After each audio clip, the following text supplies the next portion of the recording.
सच्चा भारत पोर्टल में आप सभी का स्वागत।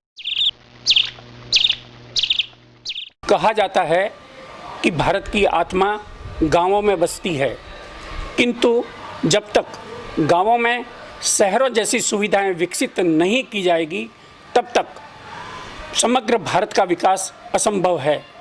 गांवों को लेकर यह अवधारणा थी राष्ट्रपिता महात्मा गांधी की, जिसे आज भी आत्मसात करना अधूरा रह गया है। गांवों के समग्र विकास की ऐसी उदासीन स्थिति में राजस्थान के राजसमंद जिले का गांव पीपलांत्री अपने आप में ग्रामीण विकास का एक स्वर्णिम अध्याय बन गया है।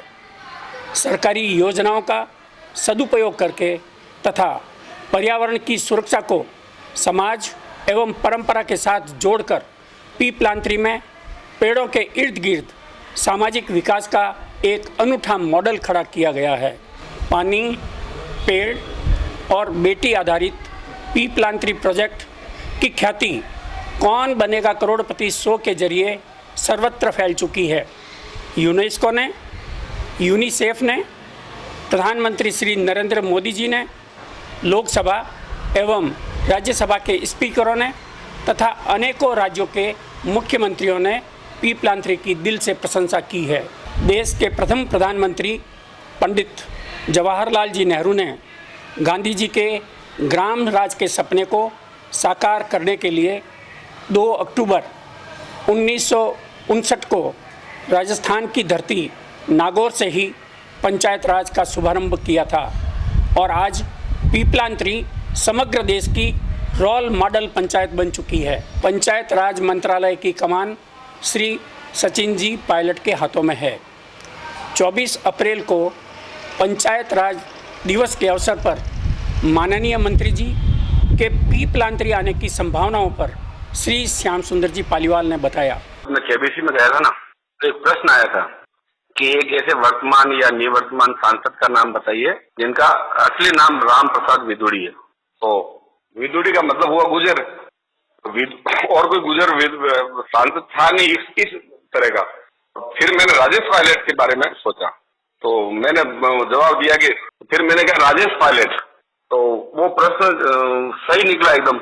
और उस बात को लेकर मेरे कई गुजर नेताओं के और कई लोगों के फोन आए कि ये बात आप सचिन पायलट जी को बताओ, वो बहुत खुश होंगे, हमने उनको बताया है। पूरी ग्राम पंचायत जो 7 राजस्व गांव और 18 ढाणियों में दूर दूर के क्षेत्र में बसी हुई है, बच्चे स्कूल आ नहीं पाते थे और बड़ी बच्चियों को तो लोग स्कूल इसलिए नहीं भेजते थे कि मेरी बेटी के साथ कल घटना कुछ हो जाए, माइनिंग एरिया है, बाहर के लेबर आकर रहती है। तो हमने जब स्वच्छता पर काम किया और उसके बाद देखा शिक्षा में, तो सरकार से बात की। मेरे गांव में सरकार ने एक 8वीं स्कूल था, एक 10वीं था और एक 5वीं स्कूल था। आज 9 8वीं स्कूल हैं, एक 10वीं स्कूल है और एक 12वीं स्कूल है, 9 आंगनवाड़ी केंद्र है और हर गांव में 9 वार्ड है, 11 वाटर सप्लाई की स्कीम है, हर घर में नल से पानी आता है। माननीय श्री खुशवीर सिंह जी साहब ने आपसे एक प्रश्न पूछा है कि आपके ये कंसेप्ट जो है पीपलांत, ये कैसे दिमाग में आया और कैसे आपने इसको इम्प्लीमेंट किया? इस ग्राम पंचायत का सरपंच बना था, तब लगातार 7 साल के अकाल पड़े थे और यहाँ पर पानी टैंकरों से, रेलों से पानी जिला मुख्यालय पर आता था और वहाँ से फिर टैंकरों से पानी सप्लाई होता था। एक तो पानी की बहुत बड़ी समस्या थी, दूसरा इस एरिया में बहुत बड़े स्तर पर माइनिंग होती है और माइनिंग की वजह से जहाँ माइनिंग हुई वहाँ पर पानी ख़त्म हुआ, वहाँ के पेड़ पौधे ख़त्म हुए, वहाँ से मिट्टी उड़ने लगी और जहाँ माइनिंग के बाद जो खानों का वेस्टेज मलबा डाला गया, वहाँ से भी हमारी प्रकृति नष्ट हुई। तो लगातार काम करते करते मुझे लगा कि अरे ये कब ठीक होगा, ये ऐसा होगा तो फिर आगे क्या होगा। तो और उस पीरियड में जब मैं सरपंच था तो मेरी बेटी की डेथ हो गई, तो मुझे लगा कि अरे बेटी का क्या महत्व है, कितनी बड़ी बात है कि एक बेटी हंसती खेलती मेरे हाथ से चली गई। तो हमने फिर बेटी, पानी, पेड़, जल संरक्षण के काम, जो वो पानी नीचे था उसको रोकने का काम किया, बहते पानी को। फिर वृक्षारोपण हम कर ही रहे थे, पर बेटियों के नाम पर पेड़ लगाना शुरू किया। फिर बेटियों जो पेड़ लगा रहे थे, तो बहुत सारे ऐसे लोग थे जो हमारे लगाए हुए पेड़ों को उखाड़ने का काम कर रहे थे या उनको नष्ट करने का काम कर रहे थे। तो रक्षाबंधन पास में था, तो गांव की महिलाओं को इकट्ठा करके हमने पेड़ों को राखी बांधने का काम शुरू किया। तो आज 15 साल में एक बहुत बड़ा पर्यावरण महोत्सव शुरू हो गया। 2 दिवसीय बेटियों के जन्म पर पेड़ लगाना, एक दिन बेटियां पेड़ों को राखी बांधकर यह मैसेज देगी कि यह पेड़ मेरे जन्मदिन पर मेरे माता पिता ने लगाया था और मुझे भी जन्म मेरे माता पिता ने दिया था, इस नाते पेड़ मेरा भाई है और मैं पेड़ को राखी बांधकर उसको बचा लेने का संकल्प लेता हूँ। लोगों की धार्मिक भावनाओं से, लोगों के इसको भावना से जोड़कर इस काम को आगे बढ़ाने का काम किया। एक तो प्रकृति ने, परिस्थितियों ने हमें सिखाया कि कैसे हम पानी को बचाएं। फिर मेरी बेटी की स्मृति में पेड़ लगाना शुरू किए, तो उस परिस्थितियों ने भी बताया। और फिर जैसे जैसे परिस्थितियाँ बनती गई, हम परिस्थितियों के अनुसार यहाँ पर काम करते गए। यहाँ की सबसे बड़ी बात ये है, खासियत ये है कि यहाँ पर एक भी व्यक्ति की जेब का पैसा नहीं है और यहाँ पर एक भी व्यक्ति ने श्रमदान नहीं किया है।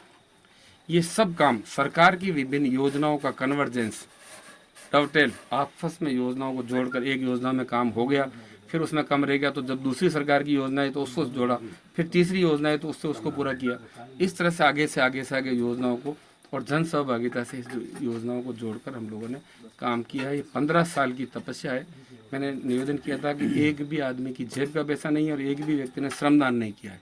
सरकार की विभिन्न योजनाओं को ईमानदारी से आत्मसात करके यह एक बहुत बड़ा काम यहाँ के गरीब लोगों ने सरकार की योजनाओं से किया है। इसका समस्त पूरा श्रेय यहाँ की गरीब जनता और सरकार को जाता है, जो सरकार की योजनाओं को यहाँ लोगों ने काम किया है।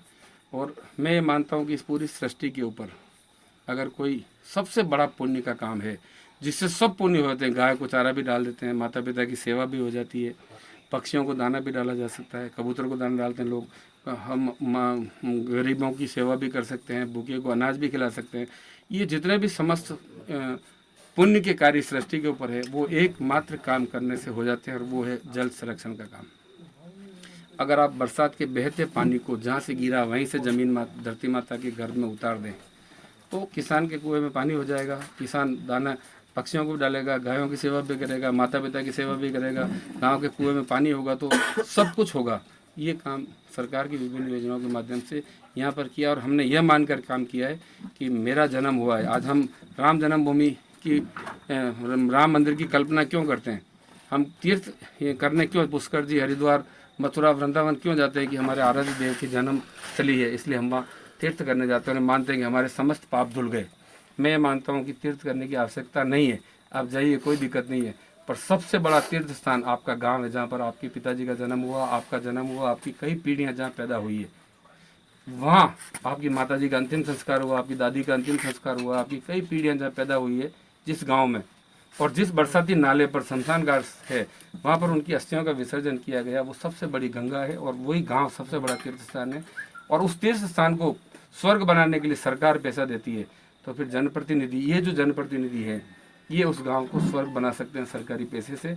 इसमें से मैंने सिर्फ इतना ही किया कि मेरे घर से कुछ नहीं लाऊंगा और मेरे घर कुछ नहीं ले जाऊंगा। इस कल्पना के साथ, इस प्रतिज्ञा के साथ हम लोगों ने काम किया है और सरकार की योजनाओं से हमारे जन्म स्थान को तीर्थ स्थान बनने का काम किया है। हम हमारे घर से कुछ नहीं लाते और घर कुछ नहीं ले जाते, और ये इसका सब श्रेय सरकार को, सरकार की योजनाओं को। आपके इस प्रकृति प्रेम के प्रोजेक्ट में कुछ साथियों ने आपको मदद की होगी, कुछ आपके अंतरंग जो दोस्त हैं, आपके साथीगण हैं, उन्होंने मदद की होगी, उनके बारे में आप। जब पंचायत का सरपंच बना था तो लोगों ने कहा कि आदर्श गांव बनाएंगे, तो हमने भी कहा हाँ बनाएंगे, वोट लेने थे, मैं आदर्श गांव बनाएंगे। तो सरपंच बन गए, सरपंच बनने के बाद लोगों ने कहा कि ये करेंगे वो करेंगे। मैंने कहा आदर्श गांव क्या होता है? ये गांव के पंचायत भवन के बाहर एक आदर्श ग्राम पंचायत बोर्ड लिख देने से या गांव के बाहर आदर्श ग्राम पंचायत लिख देने से कोई आदर्श गांव नहीं बनता है। गांव के जिस मोहल्ले के, जिस देश के नागरिक आदर्श हो, वो गांव आदर्श बनता है। ये लोगों को समझाया गया कि भाई आदर्श, आप यहाँ के नागरिक आदर्श बनेंगे, समय पर काम करेंगे, समय पर श्रमदान करेंगे, समय पर मेहनत करेंगे, समय पर कहीं जन सहयोग करना पड़ेगा तो करें। इस भावना से लोगों को तैयार किया और लोगों में आदर्श कायम करने का काम किया। किसी ने पंचायत भवन बनाने के 5,000 दिए, किसी ने 2,000 दिए। आज बेटियों के नाम पर लोग पैसा दे रहे हैं, बेटियों के नाम पर। तो जिस गांव के नागरिक आदर्श हो वो गांव आदर्श गांव होता है, और मेरे गांव के नागरिकों ने आदर्श काम कायम किया, इसलिए मेरा गांव आदर्श है। बताया गया है कि श्री भंवर सिंह जी ने भी आपके साथ में कदम से कदम मिलाकर इसमें उनका कोई सहयोग उल्लेखनीय। हम 4 लोगों ने काम शुरू किया था। मैं, भंवर सिंह जी, कला देवी और एक स्वर्गीय हरि भाई हमारे पंचायत समिति सदस्य थे, वो हमारे बीच में नहीं है। इन 4 लोगों के साथ साथ गांव के बहुत सारे लोगों को ये सपना दिखाया गया, ये कहा गया कि देखो ये काम करोगे तो पूरी दुनिया तुमको पूछेगी। और यहाँ की गांव की कई महिलाओं ने इस काम को करने में बहुत बड़ा सहयोग किया है। और उन सब का सहयोग है। एक व्यक्ति सरपंच अगर अकेला चाहे कि मैं कर सकता हूँ तो मैं मानता हूँ कि नहीं कर सकता है। गांव के सब लोगों को विश्वास में लेकर, और विश्वास कब करेंगे, तब आप तपस्या करेंगे, लगातार एक लाइन पर काम करते रहेंगे। दानदाताओं को ये विश्वास होगा कि मैं दान दे रहा हूँ, मैं जो पैसा दे रहा हूँ उसका सही उपयोग हो रहा है। हमारे विधायक महोदय, सांसद महोदय, सरकारें जो पैसा देती है, जो योजनाएं बनाती है, उन योजनाओं को 100% धरती पर उतार कर लाभान्वित परिवारों को लाभ देने का जो काम करता है, वही एक तपस्या है। और ये मेरे गांव के लोगों ने की है। आपके इस प्रोजेक्ट की विश्वव्यापी ख्याति है। कुछ सेलिब्रिटीज भी यहाँ पर विजिट कर गई। बहुत सारे लोग आए हैं सर, बहुत सारे, कई राज्यों के मंत्री, मुख्यमंत्री, अधिकारी, पूरे देश के लगभग पंचायती राज के IAS सब लोग यहाँ पर आते हैं। और आकर ऐसा नहीं है कि हम उनसे बहुत ज़्यादा उनको दिखा के काम नहीं, हम उनसे सीखने का काम करते हैं। वहाँ पर जो अच्छा काम हो रहा है वो हमें सीखा जाए, और हमारे यहाँ जो अच्छा काम हो रहा है वो हमसे सीख जाए। ये आपसी तालमेल का काम है, कुछ सीखा जाए और कुछ सीख जाए, ये काफ़ी प्लांटरिंग हो रहा है। कुछ विशेष सेलिब्रिटीज का उल्लेख करना चाहेंगे। बहुत सारे, अन्ना हजारे साहब आए, राजस्थान के मुख्यमंत्री आए, और भी कई राज्यों के मंत्री, अधिकारी गण आए, कई लोग आए, राजेंद्र सिंह जी आए।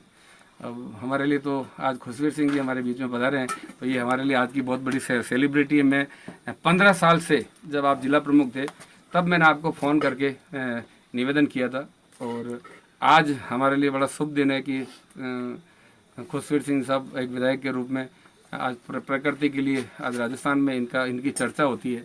ऐसे व्यक्ति हमारे बीच में आज 50 सरपंचों को लेकर आए। मैं मानता हूँ हमारी तपस्या का ही ये फल है कि आज वो फल हमें एक साकार रूप होता दिखता है। तो ये मेरे गांव के लोगों ने जो तपस्या की है, उसी तपस्या का फल है जो हम लोग आज खुशी मना रहे हैं।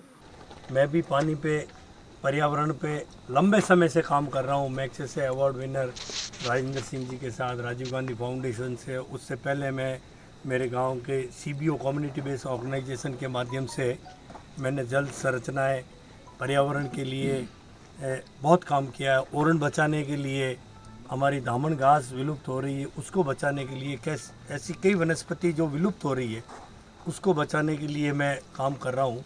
लेकिन जो मैंने एक सपना देखा था, उस सपने को आज वास्तविक रूप में, साकार रूप मैंने आज देख लिया। आज मेरे जीवन का सबसे बड़ा खुशी का दिन है कि मैं यहाँ आया, और मैं पिपलांतरी वासियों को नमन करता हूँ, इनकी सोच को नमन करता हूँ आपकी, कि ये जो संदेश है, ये संदेश पूरे देश में ही नहीं, दुनिया में ये संदेश जाना चाहिए। और हम आपका अनुसरण करते हुए, मेरे साथ में सभी जनप्रतिनिधि, सरपंच महोदय, वार्ड पंच महोदय, उप सरपंच महोदय जो पधारे हैं, तो मैं सभी से मैंने ये आग्रह किया कि आज मन में हम संकल्प लेके जाएंगे कि हम, ये तो बहुत बड़ी चीज़ है, लेकिन इसका 1% भी कर देंगे तो हमारा जीवन सफल हो जाएगा।